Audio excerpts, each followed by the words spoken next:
আমরা অনেক জায়গায় যে কিউআর কোড ব্যবহার করে বিভিন্ন পেমেন্ট রেজিস্ট্রেশন ইত্যাদি করি, এই ছোট্ট একটা কিউআর কোডের দ্বারা এই ব্যক্তিটি চাইলে এখন বর্তমান পৃথিবীতে সবচেয়ে ধনী ব্যক্তি হতে পারতেন।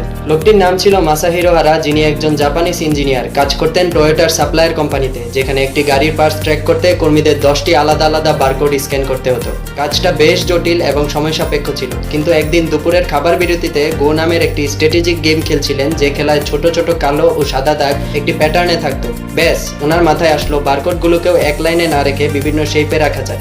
এভাবে জন্ম হলো কিউআর কোডের, এবং তিনি এটাকে পেমেন্ট সিস্টেমেও বদলে দেন, যা যে কোনো দিক থেকে স্ক্যান করা যায় এবং এর তথ্য ধারণ ক্ষমতা অনেক বেশি। দারুণ ব্যাপার হলো, তার কোম্পানি এটি থেকে প্রথমে খরচ নিতে চেয়েছিল, অর্থাৎ আপনি যখনই কিউআর কোড ব্যবহার করবেন সামান্য পরিমাণ টাকা কেটে নেওয়া হবে, কিন্তু না, তিনি সেটিকে ফ্রি করে দেন এবং সকলের ব্যবহার করার জন্য উন্মুক্ত করে দেন। এই কিউআর কোডই এখন পৃথিবীর 2 বিলিয়নের বেশি ট্রানজ্যাকশন হ্যান্ডেল করে সম্পূর্ণ ফ্রিতে।